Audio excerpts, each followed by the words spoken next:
Hello students. So last video में colloidal solution complete करने के बाद अब हम बात करते हैं types of colloids and it's applications.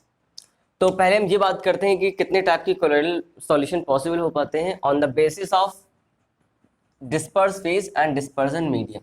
ठीक है, मतलब फिजिकल स्टेट्स की हम बात कर रहे हैं, कौन से फिजिकल स्टेट्स में कैसा डिस्पर्जन फेज और कैसा डिस्पर्जन मीडियम होगा। तो देखिए यहाँ पे मैंने आपको टोटल 8 टाइप के बताए हैं, 1 2 3 4 5 6 7 8, टोटल 8 टाइप के कोलॉइडल सॉल्यूशन पॉसिबल हो पाते हैं। पहला देखिए, जहां पर डिस्पर्स फेज मैं आपको बता दूं, डिस्पर्स फेज सॉल्यूट की तरह ट्रीट होता है, मतलब ये कम अमाउंट में होता है, और डिस्पर्जन मीडियम ये सॉल्वेंट के जैसे ट्रीट होता है, जो ज्यादा अमाउंट में होता है। सॉल्यूट और जो डिस्पर्जन मीडियम होता है, डिस्पर्जन मीडियम में ही डिस्पर्स फेज एग्जिस्ट करता है। तो देखिए यहाँ पर जैसे डिस्पर्स फेज अगर गैस हो, अगर गैस कम अमाउंट में हो और लिक्विड ज्यादा हो, तो ऐसा सॉल्यूशन को हम क्या बोलते हैं, इसको फोम बोलते हैं। ठीक है, जहां पे बस गैस और लिक्विड की बात हो रही, तो जैसे सोप, लेदर, वाइप्ड क्रीम, ठीक है, जितने भी झाग वाली चीजें होती हैं, तो झाग में एक्चुअली में लिक्विड पार्ट में ही गैस डिसॉल्व होती है, या आप बोल सकते हो एग्जिस्ट करती है डिस्पर्स फेज के फॉर्म में, तो इसे हम फोम बोलेंगे। और एक और फॉर्म होता है जहां पर जो डिस्पर्जन मीडियम होता है वो सॉलिड के फॉर्म में एग्जिस्ट करता है। ठीक है, गैस तो करेगा ही करेगा। तो यहाँ पे देखिए जैसे कि रबर, तो रबर कंप्रेस हो पाता है, जितने भी फोमी सब्सटेंस होते हैं वो कंप्रेस कर पाते हैं, जहां पर सॉलिड और गैस का एग्जिस्टेंस होता है। तो यहाँ पर आप देख सकते हो डिस्पर्स फेज गैस है, जबकि डिस्पर्जन मीडियम सॉलिड है, इसे भी हम फॉर्म बोलेंगे। ठीक है, तो देखिए इसे आप सॉलिड फॉर्म भी बोल सकते हो, ठीक है, समझने के लिए। अब यहाँ पर देखिए डिस्पर्स फेज अगर लिक्विड है और डिस्पर्जन मीडियम इस बार गैस है, तो इसको क्या बोलेंगे हम, फॉर्म। बेस्ट एग्जांपल है इसका, इसे हम एरोसोल बोलते हैं। ठीक है, और यहाँ पर एरोसोल का मतलब ही यही है कि air as a soul treat हो। ठीक है, air as a soul exist करे। तो यहाँ पर देखिए आप गैस को हम क्या बोल सकते हैं, यहाँ पर डिस्पर्सन मीडियम की तरह बिहेव कर रहा है। ठीक है, यहाँ पर देखिए नेक्स्ट उसके बाद लिक्विड लिक्विड, ठीक है, तो उसका जैसे मिल्क, हेयर क्रीम, ये सारे एग्जाम्पल हो सकते हैं, इसे इमल्शन बोलते हैं, ये इंपॉर्टेंट है। ठीक है, लिक्विड लिक्विड को हम के सॉल्यूशन को हम क्या बोलते हैं, ऐसे कोलॉइडल सॉल्यूशन क्या बोलते हैं, इमल्शन बोलते हैं। ठीक है, उसके बाद देखिए जेल, जेल में क्या है, अब लिक्विड और सॉलिड का यहाँ पर कॉम्बिनेशन होगा, लिक्विड डिस्पर्सिव और जो सॉलिड होगा वो डिस्पर्सन मीडियम, जैसे कि चीज, जैसे कि बटर, जैसे कि जैम। ठीक है, यहाँ पर सॉलिड पार्ट आपका क्या होगा, डिस्पर्सन मीडियम होगा। ठीक है, उसके बाद देखिए लिक्विड और गैस, इसमें क्या, इसे क्या बोलेंगे हम, सॉलिड एयरोसोल। देखिए यहाँ पर सिंपल एयरोसोल था, तो यहाँ पर गैस में लिक्विड था, यहाँ पर सॉलिड एयरोसोल है, तो गैस तो डिस्पर्सन मीडियम की तरह रहेगा, लेकिन यहाँ पर जो डिस्पर्सन फेज है वो सॉलिड होगा, इसलिए इसे सॉलिड एयरोसोल बोलते हैं। जैसे कि स्मोक, जैसे कि डस्ट, ठीक है, इसमें गैस में ही एग्जिस्ट करता है ना, इस वजह से इसे हम इसमें इसे ऐड कर सकते हैं। उसको देखिए नेक्स्ट, जहां पर सॉलिड और लिक्विड का कॉम्बिनेशन हो, इसे हम सिंपल सॉल्व बोलेंगे। ठीक है, सिंपल सॉल्व। तो देखिए सॉल्व में क्या करना है, हमें डिस्पर्जन मीडियम लिक्विड लेना है। ठीक है, उसके बाद देखिए, और अगर यहाँ पे सॉलिड सॉल्व लिखा हो तो डिस्पर्जन मीडियम सॉलिड हो जाएगा। ठीक है, जैसे यहाँ पर हुआ है सॉलिड एयरोसोल और एयरोसोल, तो यहाँ पे देखिए सॉलिड सॉलिड, और इसमें देखिए एग्जाम्पल, पहले सॉल्व की बात करते हैं, जैसे पेंट, टूथपेस्ट, मड। ठीक है, और सॉलिड एयरोसोल की बात करें, सॉरी सॉलिड सॉल्व की बात करें, तो यहाँ पर जैसे कलर्ड ग्लास, जेम्स, ठीक है, जितने भी आप पिगमेंटेड प्लास्टिक्स देखते हैं, they all are the example of this solid solve.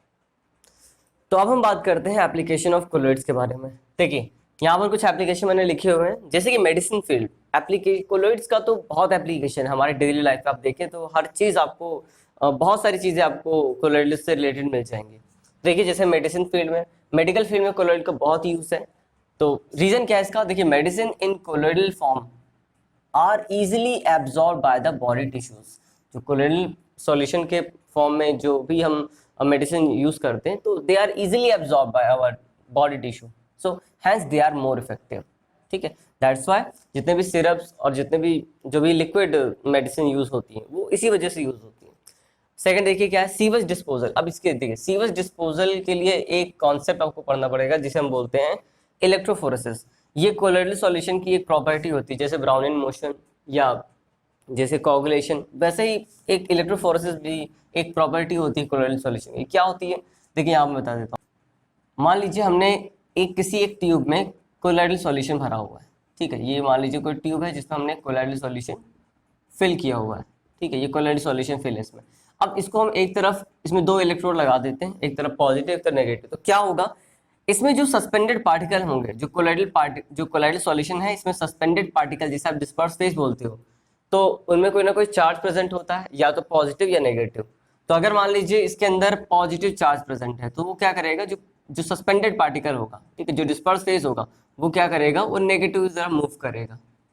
और अगर नेगेटिव होगा तो क्या करेगा, तो पॉजिटिव की तरफ मूव करेगा। किसी एक ही तरफ मूवमेंट होता है, क्योंकि जो सस्पेंडेड पार्टिकल्स होते हैं वो या तो पॉजिटिव चार्ज कैरी करते हैं, नेगेटिव चार्ज कैरी करते हैं, उसके अकॉर्डिंग यहाँ पर इलेक्ट्रोफोरेसिस देखने को मिलता है।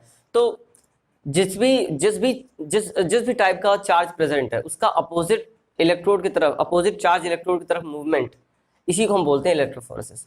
तो एग्जैक्टली यही होता है डिस्पोजल में, सीवेज डिस्पोजल में। क्यों होता है ऐसा, देखिए, colloidal particles of the dirt, mud, etc, they carry electric charge. ये पॉजिटिव हो सकता है, नेगेटिव हो सकता है। Hence sewage water is passed through the plates kept at high potential. ऐसे जैसे ये दो प्लेट है, यहाँ मान लीजिए पॉजिटिव है हाई पोटेंशियल पे, और ये नेगेटिव है, इस तरीके से क्या होता है फिर, कोलाइडल पार्टिकल्स आर कोगुलेटेड, ठीक है, क्योंकि वहां पर इस तरीके से जो आयंस है वो अलग हो जाएंगे, तो अपने आप कोगुलेशन हो जाएगा, ठीक है। और कोगुलेटेड ड्यू टू इलेक्ट्रोफोरेसिस, ये वर्ड आपको ध्यान रखना है, electrophoresis, and suspended matter gets removed, ठीक है। तो ये भी एक तरीका हो सकता है। उसको देखिए, प्योरिफिकेशन ऑफ वाटर, जिसे अगर वाटर इम्प्योर रहता है, आपको लगता है कि उसमें बहुत सारी मिट्टी विट्टी मिली हुई है, तो आप क्या करो, उसमें थोड़ा सा एलम डाल दो, एलम इज इलेक्ट्रोलाइट। तो क्या करेगा, उसमें जितना भी इम्प्योरिटी पार्ट होगा उससे रिएक्ट करके उसको हैवी बना के प्रेसिपिटेट कर देगा और वाटर प्योर हो जाएगा। एग्जैक्टली यही होता है प्योरिफिकेशन ऑफ वाटर में। तो the purification of colloidal impurities present in water, तो जो भी इम्प्योरिटीज प्रेजेंट होंगी, जैसे मड के फॉर्म में या किसी भी तरीके की, तो वो एक कोलाइडल सॉल्यूशन के, कोलाइडल पार्टिकल्स के फॉर्म में प्रेजेंट होंगी, कोलाइडल इम्प्योरिटीज के फॉर्म में प्रेजेंट होंगी। So they can be done, that can be done, मतलब उसको रिमूव करना है तो क्या करना पड़ेगा, by adding certain electrolyte like alum, ठीक है। एलम मतलब जिसे आप फिटकरी बोलते हो कॉमन लैंग्वेज में, ठीक है। And impurities get precipitated. अब हम देखते हैं कोलाइडल सॉल्यूशन के बहुत इंपॉर्टेंट एप्लीकेशन के बारे में, जिसे हम बोलते हैं फॉर्मेशन ऑफ डेल्टा, ठीक है। ठीक है, डेल्टा का फॉर्मेशन है क्या, आपने देखा होगा जहां पर रिवर ओशन से मिलती हैं, तो वहां पर कुछ वो डायरेक्ट जाके नहीं गिरती। जैसे मान लीजिए ये ओशियन है, ये मान लीजिए ओशियन है, ठीक है, तो यहाँ पर रिवर आ रही होती है, ऐसे आ रही होती है, तो यहीं पे ऐसे डायरेक्ट नहीं गिरती। तो यहाँ पे क्या होता है, ऐसे वो एट द पॉइंट ऑफ जहाँ पे मीट करते हैं, वहां पर ये कुछ ऐसे ऐसे जाके बट जाती हैं, ठीक है। बहुत सारे पार्ट्स में डिवाइड हो सकती है। आप देख सकते हैं स्क्रीन पर, आपको दिख रहा होगा कि कैसे, किस तरीके से रिवर एक्चुअली में सी वाटर से मिलती है।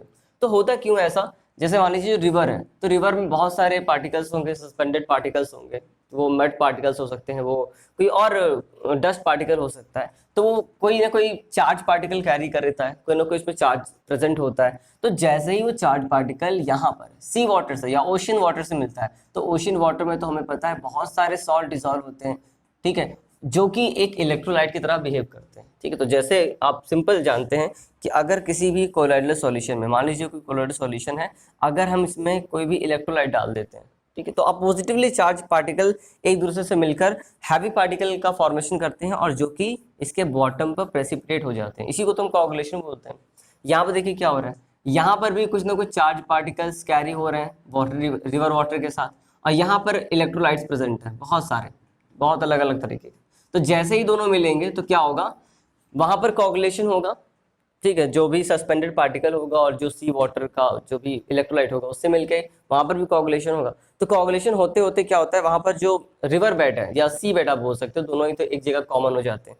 तो वहां पर जो रिवर बेड या सी बेड है, वो लगातार उसका लेवल जो होगा अप होता जाएगा, और वो लेवल अप होते होते वो पूरे उसके सरफेस तक आ जाएगा, और सरफेस पे आने के बाद वो हमें दिखाई पड़ने लगता है, वो ऐसे ऐसे बीच में ऐसे ऐसे गैप हो जाते हैं, ठीक है, और उनसे फाइनली जो वाटर है वो फ्लो हो पाता है। तो इसी वजह से डेल्टा का फॉर्मेशन होता है, उसी चीज को हम डेल्टा बोलते हैं, ठीक है।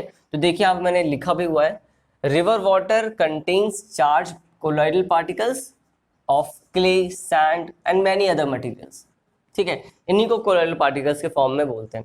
तो sea water is a very big store house of a variety of electrolyte dissolve in it. बहुत तरीके के सॉल्ट प्रेजेंट होते हैं, सबसे ज्यादा NaCl प्रेजेंट होता है। तो देखिए क्या होता है, as soon as river water comes in contact with sea water coagulates the suspended particle, जैसे ही वो कॉन्टेक्ट में आता है तो कोलोइडल चार्ज को पॉजिटिवली चार्ज पार्टिकल मिल जाता है, ठीक है, इलेक्ट्रोलाइट के फॉर्म में। तो क्या करते हैं, तुरंत कोगुलेट कर जाते हैं वहां पर। कोगुलेट करने के बाद क्या होता है, जो पार्टिकल्स है विच अल्टीमेटली सेटल डाउन, तो सेटल डाउन हो जाएंगे। तो सेटल डाउन होते होते होते होते क्या होगा, वो जो रिवर बेड है या सी बेड है वो लगातार अप करता जाएगा।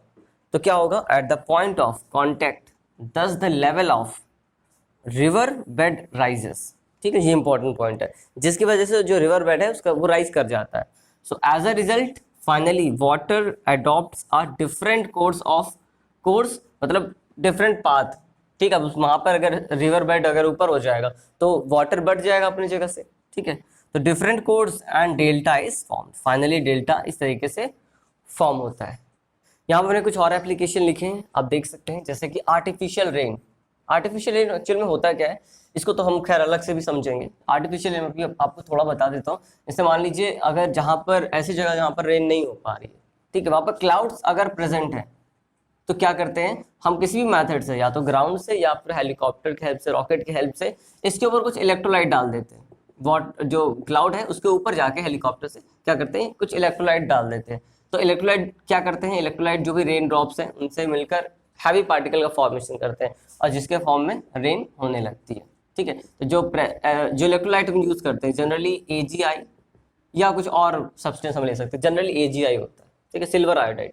उसके बाद ब्लड क्लॉटिंग, अगर मान लीजिए कहीं से ब्लड फ्लो हो रहा है तो आप क्या करो, उसमें जो एलएम है, एलएम हल्का सा लगा दो, तो क्या होगा, ब्लड क्लॉटिंग तुरंत हो जाएगी और ब्लड फ्लो होना रुक जाएगा। तो ये भी कोगुलेशन का एग्जांपल है, ठीक है। तो यहाँ पर भी एप्लीकेशन है।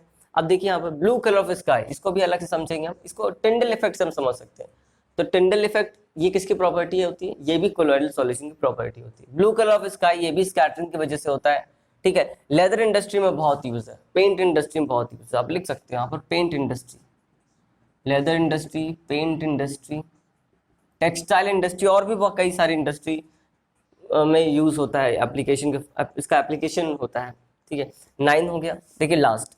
इसके बाद और भी कई सारे, मैंने तो यहाँ पे इंपॉर्टेंट वाले लिखे हैं। तो देखिए इसके बाद इलेक्ट्रिकल प्रेसिपिटेशन ऑफ स्मोक, यहाँ पर भी वही जो भी आपका स्मोक होता है वो उसमें भी कोई ना कोई चार्ज पार्टिकल प्रेजेंट होता है। तो उसमें भी हम क्या करते हैं, डिफरेंट इलेक्ट्रोड्स हम यूज करते हैं, पॉजिटिव नेगेटिव। तो जो स्मोक पार्टिकल होता है वो उसमें स्टिक हो जाता है और वो पॉल्यूशन क्रिएट नहीं करता है, ठीक है। तो एग्जैक्टली ये सारे एप्लीकेशन थे, आई होप आपको समझ में आएगा। नेक्स्ट वीडियो में हम बात करते हैं physical change and chemical change.